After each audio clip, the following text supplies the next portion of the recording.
ఒక ప్రశాంతమైన గ్రామంలో కృష్ణ, రవి, సంతోష్ అనే ముగ్గురు మంచి స్నేహితులు ఉండేవారు. వాళ్లకు ప్రకృతి అంటే చాలా ఇష్టం. ప్రత్యేకంగా జలపాతాలు అంటే మరీ ఇష్టం.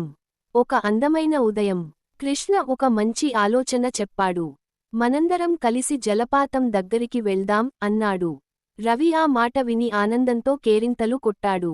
సంతోష్ మాత్రం అవసరమైన తిండి, నీళ్లు సిద్ధం చేశాడు.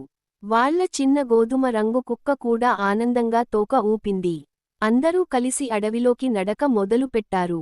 చుట్టూ పచ్చని చెట్లు, పక్షుల కిలకిలలు, గాలిలో చల్లదనం ఆ అడవి దారి వాళ్లను మరింత ఉత్సాహంగా చేసింది. కొంచెం దూరం నడిచిన తర్వాత ఒక పెద్ద శబ్దం వినిపించింది. అది నీటి గర్జన. ముందుకు వెళ్లగానే అద్భుతమైన జలపాతం వాళ్ల కళ్ల ముందే దర్శనమిచ్చింది.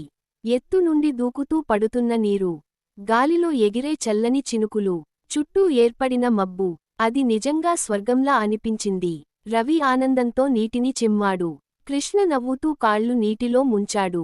సంతోష్ జాగ్రత్తగా కుక్కను చూసుకున్నాడు. అందరూ కలిసి ఆ క్షణాన్ని ఆస్వాదించారు. తర్వాత ఒక పెద్ద రాయిపై కూర్చొని తిండి పంచుకున్నారు. నవ్వులు, మాటలు, కలలు. ఆ స్నేహం మరింత బలపడింది. సూర్యుడు మెల్లగా అస్తమించసాగాడు.